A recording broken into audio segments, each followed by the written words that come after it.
I'm Chronix from the most extreme wrestling, and this is your NXT review for June 26, 2013, or whatever date that Dailymotion or YouTube says that the episode aired on. Because thanks to Jeremy on Twitter, who sends me the link every single week, I watch it, and I thank you. Because let me tell you something, trying to find these episodes is not as easy as you would think. You put in NXT and the date, and you click on a video thinking that you're going to watch NXT in high quality and all this sort of thing, but you click on the thing. It looks like the episode, but when you click on it, it's some dude holding a camera up to his TV playing WWE 13. My God, we do not care about some random guy playing John Cena versus CM Punk. You know what I'm saying? NXT. It is back once again, just like this review. NXT does get taped weeks in advance. And I did not exactly know this at first until I accidentally stumbled across some spoilers on the internet. And it very much infuriated me because not only are they all over Twitter, are they all over random Facebook pages and everywhere, it's unavoidable.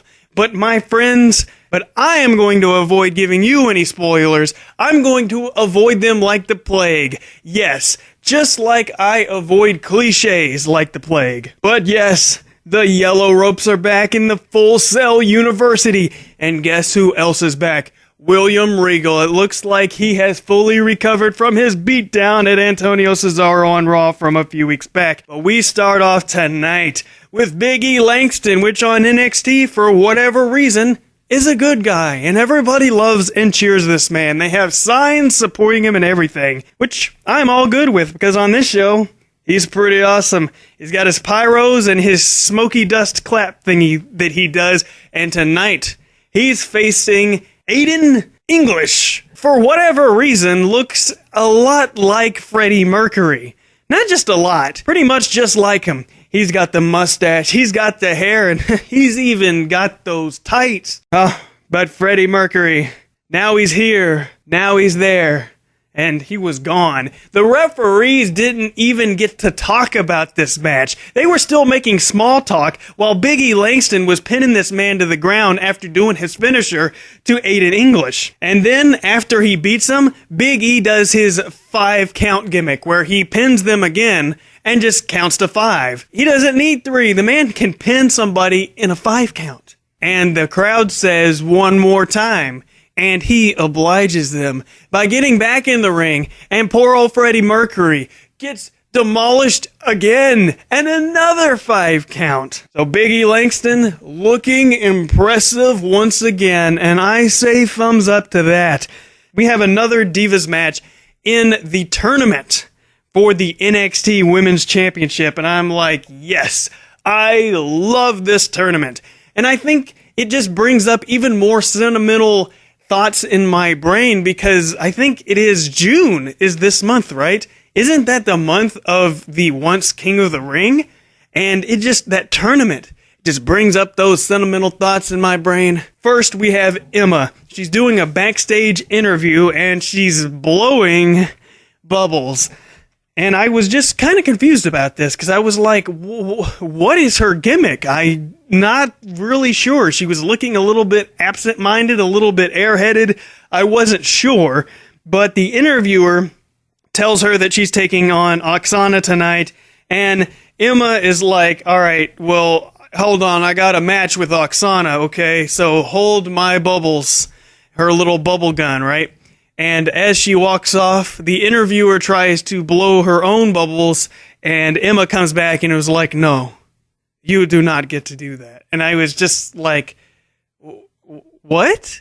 So here comes Emma. She's coming down to the ring. This very strange, odd dance music is playing, and she's just floating onto the ring, man. And that music was weird, and it was getting inside of my head. And she had her own little weird dance that she was doing. And then she was trying to get into the ring. And like she gets into the ring with this kind of like Shawn Michaels Royal Rumble flip back thing in. You know what I'm talking about. But her thing is that she does it like terribly, or she messes up when she does it, saying, that's what it was. And then it hit me. It hit me like a ton of bricks. I was like, I get it. Emma is a stoner.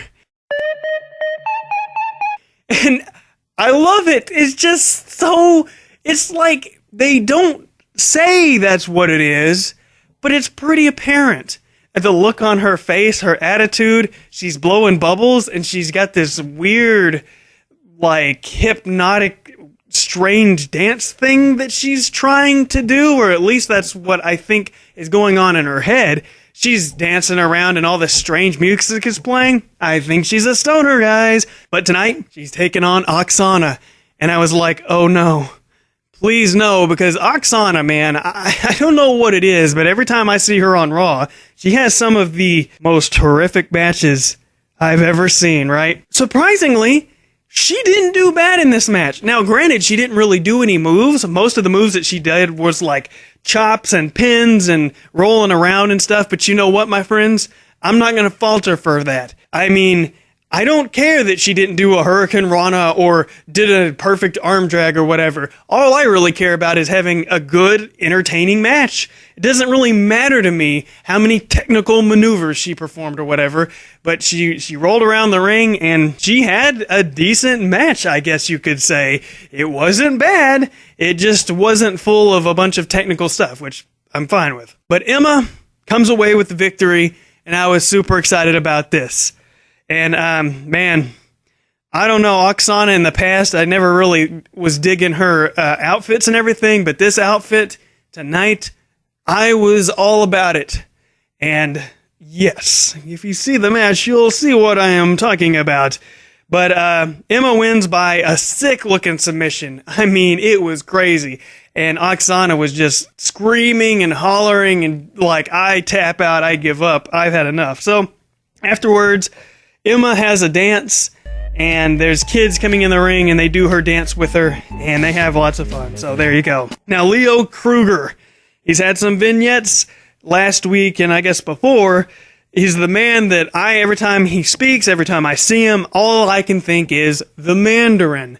Well, he's actually debuting tonight, and I'm like, huh. So Dante Detz or something, he's taking on Leo Kruger. Kruger is supposed to be some sort of mercenary or something, so once again, I'm just like, oh, he's the Mandarin. Leo Kruger's match was just boring. I mean, Leo Kruger's match, the crowd was absolutely dead.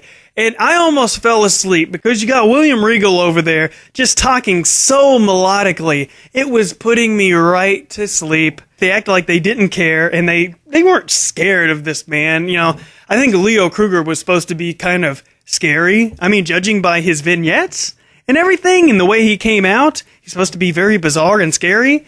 But after he wins by submission, he's like sitting like next to the guardrail, next to some children. The children aren't terrified. They're patting him on the shoulder. And you might say, oh, well, Chronics, I mean, kids don't really get scared of these gimmicks. You know, I think kids were a little bit scared when The Undertaker was coming up about 20 years ago. Maybe I'm wrong. Get a vignette for the Ascension. Apparently the Ascension is going to ascend again. Mike Keegan versus the NXT champion Bo Dallas.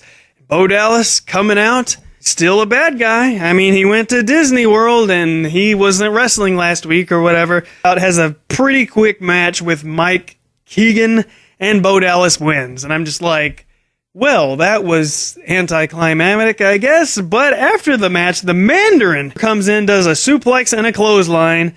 I guess that's supposed to be impressive or something. But then Kruger kind of walks towards Bo Dallas and just touches that NXT championship. And Bo Dallas is like, oh no, this is mine. You cannot have this. And I was like, uh-oh, looks like they're going to be having a feud. Straight to the main event for the Mandarin. I wonder if Kruger will turn out to be just as big of a joke as the Mandarin. Not sure yet. But now the main event, believe it or not, it's a tag team match. It's Corey Graves and Ono versus Dotson and Dillon. It was just kind of a typical tag match, I thought, until I think Neville was out there, and then William Regal decided to get involved, and then the Wyatt family just beat the crap out of William Regal, and I'm like, oh my god, William Regal, you're just getting devastated. Why do you keep getting beat up, my friend? And the Wyatt family, they just got William Regal in the corner, and they're just looking at him like they had just shot an animal, and they were just watching it die. You know what I mean? It was truly creepy.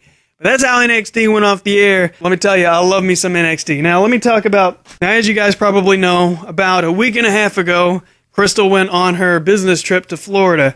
She came back, and she was home for like a day. It was less than 24 hours. She really only had enough time to unpack and repack. And we like went out to eat, and then it was back off, and she went on to Chicago. And I just thought, like, you know, I can't imagine how like wrestlers do that. You know what I mean? Like, come home for less than 24 hours in some cases. You know, you don't really have enough time to like hang out with somebody or do anything. I mean, you're just packing and repacking, and you know, you don't have any time to unwind or be home. And I mean, boy, that really hits you with some truth right there. You know what I mean?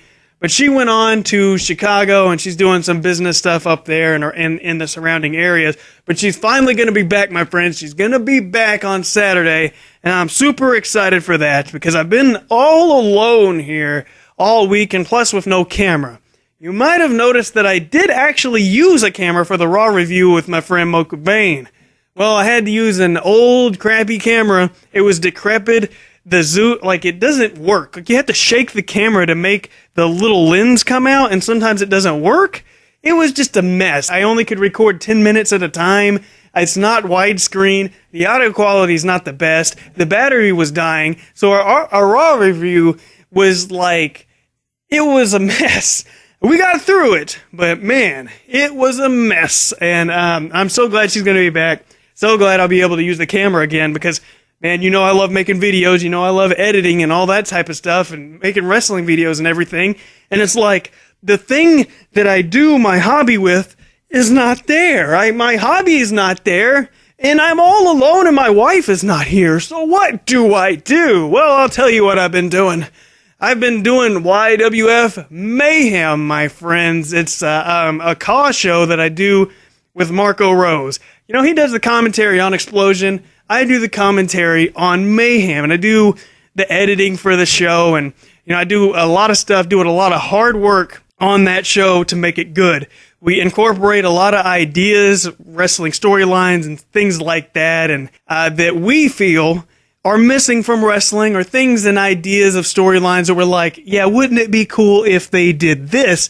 So I thought, why not promote it just a little bit on this review and give y'all a video that I actually made for this last episode. So let me leave you guys with a little video that I put together while I was all alone this week that I did for YWF Mayhem. It's the brand new intro I made for that show, and if you'd like to check out the full episode, I put a lot of work into it. I'm going to have the links in the description box. So thanks you guys for watching. I will see you guys soon.